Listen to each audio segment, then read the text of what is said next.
നമ്മുടെയൊക്കെ മനസ്സും പ്രായവും അനുഭവസമ്പത്തുള്ള സഞ്ചാരികളാണ്. കുട്ടിക്കാലം മുതൽ മധുരം 17 വരെ വസന്തകാലമാണ്.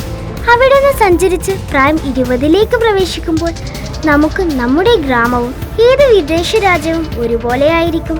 കാരണം എവിടെയും ഇണങ്ങിച്ചേരാൻ വളരെ പെട്ടെന്ന് സാധിക്കുന്നു. 30-ൽ രാവും പകലും ഒരുപോലെ.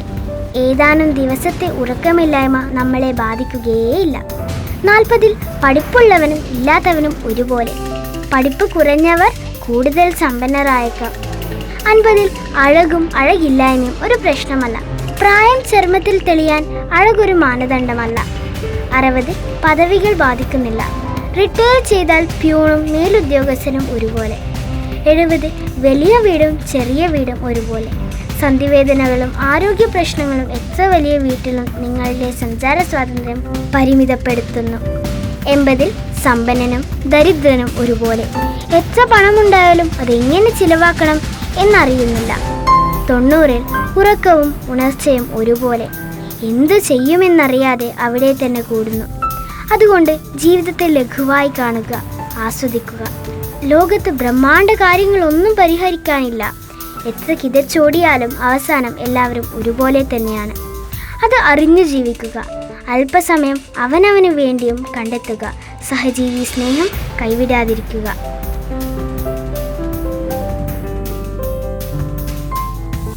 ഉറുമ്പിനെ പോലെ ആവുക. ഉറുമ്പ് നമ്മെ പഠിപ്പിക്കുന്ന ചില പാഠങ്ങളുണ്ട്. പ്രതിബന്ധങ്ങളുടെ മുന്നിൽ നിരാശപ്പെടുകയോ പരാജയപ്പെട്ട് പിന്മാറുകയോ ചെയ്യരുത് എന്നതാണ് അതിലൊരു പാഠം. ആഹാരം എവിടെയുണ്ടോ അത് ഗന്ധത്തിലൂടെ മനസ്സിലാക്കി ഏത് പ്രതിബന്ധങ്ങൾ ഉണ്ടെങ്കിലും ഉറുമ്പ് അവിടെ എത്തിയിരിക്കും. നമ്മുടെ കാര്യമോ, ജീവിതത്തിൽ മുന്നേറുമ്പോൾ എന്തെങ്കിലും പ്രതിബന്ധങ്ങൾ നേരിട്ടാൽ നമ്മളിൽ പലരും നിരാശ ബാധിച്ച് നിഷ്ക്രിയരാവും. നമുക്ക് ബുദ്ധിയും ചിന്താശക്തിയും നിരീക്ഷണപാഠവും അപഗ്രഥന സാമർഥ്യവും ഒക്കെ തന്നിട്ടുള്ളത് അടച്ചുപൂട്ടി വെക്കുവാനല്ല.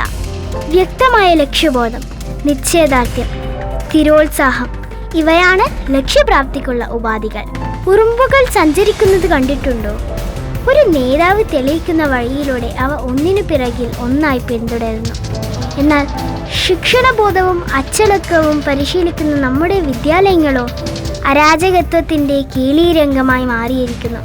ഉറുമ്പ് ഒരു ഭക്ഷ്യകേന്ദ്രം കണ്ടെത്തിയാൽ അത് സ്വന്തമായി കൈയടക്കി വയ്ക്കാതെ അവിടേക്ക് മറ്റുള്ളവരെ കൂടി നയിക്കുന്നു.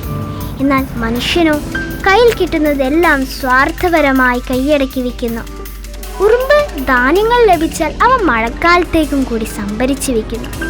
മനുഷ്യനോ സമൃദ്ധിയിലും ധൂർത്തിലും ജീവിച്ച് അവസാനം ഗതിമുട്ടി കടക്കെണിയിലാവുന്നു. പലരും ജീവിതവും അവസാനിപ്പിക്കുന്നു.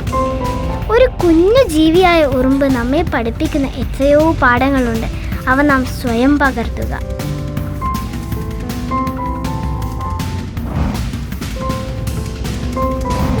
ദാനങ്ങളിൽ വെച്ച് ഏറ്റവും മഹത്തായത് അന്നദാനമാണ്.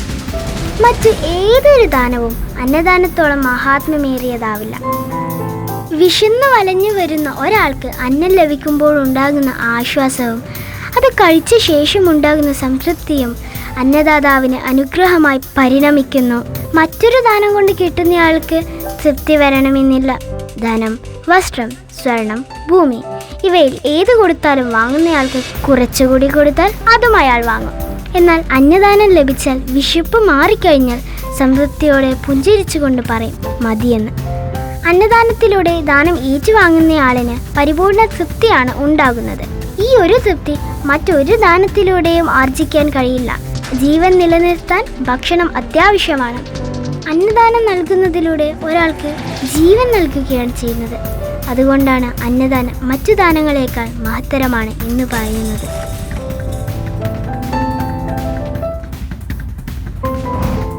ലക്ഷം മാനുഷരുള്ളൊരു ഭൂവിൽ ലക്ഷണമൊത്തവരൊന്നോ രണ്ടോ എന്ന കുഞ്ചൻ നമ്പ്യാരുടെ വരികൾ ഓർക്കുക.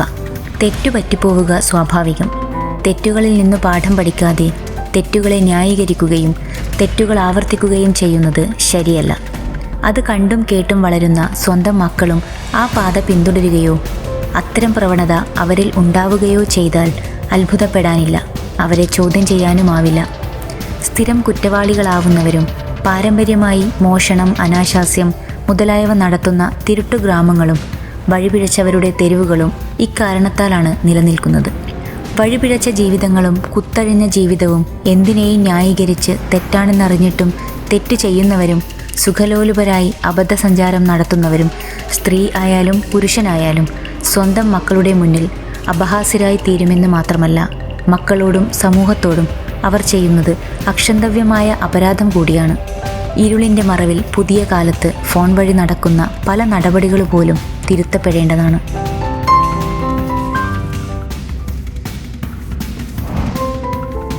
നന്മയും ചീത്തയും ഇടകലർന്നതാണ് ജീവിതം. ഓരോ സ്ഥലത്തും ആനന്ദദായകവും അരോചകവുമായ കാഴ്ചകളുണ്ടാവും. ഓരോ വ്യക്തിയിലും ആകർഷകവും നീരസവും ഉണ്ടാക്കുന്ന സ്വഭാവവിശേഷങ്ങളുണ്ടാവും. എല്ലാവരിലും നല്ലതും ചീത്തയുമായ വശങ്ങളുണ്ടാവും. നല്ലതു കാണാൻ ശ്രമിക്കുക. വേണ്ടപ്പെട്ടവരിൽ ശരിക്കേടു കണ്ടാൽ, നല്ലതല്ലാത്ത സ്വഭാവമോ പ്രവൃത്തിയോ കണ്ടാൽ അവരെ നേർവഴി കാട്ടിക്കൊടുക്കുക. ബോധ്യപ്പെടുത്തുക. എല്ലാവരെയും നന്നാക്കിയെടുക്കാമെന്ന ചിന്ത മൗഢ്യമാണ്. വിട്ടേക്കുക. നമുക്ക് യോജിക്കാവുന്ന മേഖലകളിൽ യോജിക്കുക. നല്ലത് ചെയ്യുക. എല്ലാവരിലുമുള്ള നന്മ കാണാൻ ശ്രമിക്കുക. ഇതൊക്കെയാണെങ്കിലും നമ്മളോട് വെറുപ്പോ വിദ്വേഷമോ പകയോ നീരസമോ മാത്രം വെച്ചു പുലർത്തുന്നവരെ തിരിച്ചറിയുക. കരുതിയിരിക്കുക. അകലം പാലിക്കുക.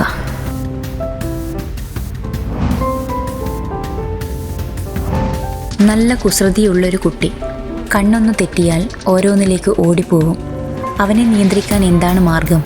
പണ്ടൊരാൾ അതിനൊരു മാർഗം കണ്ടുപിടിച്ചു. കുസൃതിയുള്ളൊരു കുട്ടി പിൽക്കാലത്ത് പറഞ്ഞ സംഭവമാണ്. പല ജോലികളിൽ മുഴുകുന്ന അവൻ്റെ ചേട്ടൻ അനിയൻ്റെ ചുറ്റും ഒരു വൃത്തം വരച്ചു. അതിനു പുറത്തേക്ക് കടന്നാൽ വലിയ അപകടങ്ങൾ ഉണ്ടാകുമെന്ന് പേടിപ്പിച്ചു. ഓടിപ്പോവാതിരിക്കാൻ ചെയ്ത ഒരു ചെറിയ കാര്യം. പക്ഷേ ആ വൃത്തത്തിലിരുന്ന് അവൻ ഒരുപാട് ചിന്തിച്ചു കൂട്ടി.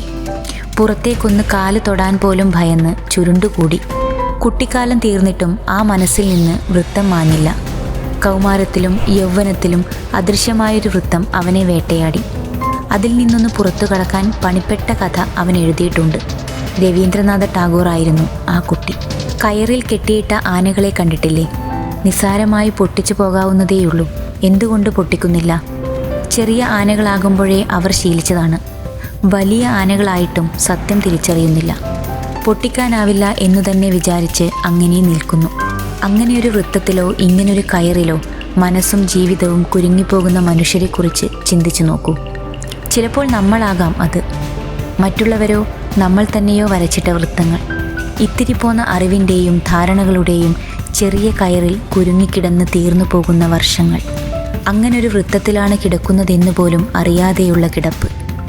അത്തരം വൃത്തങ്ങളിൽ നിന്നാണ് പുറത്തു കടക്കേണ്ടത്. തോടിൽ നിന്ന് പുറത്തെത്തുന്ന കോഴിക്കുഞ്ഞിനെ പോലൊരു നവജന്മത്തിലേക്കുള്ള വരവാകും അത്. സ്വയം പുതുക്കലാണത്.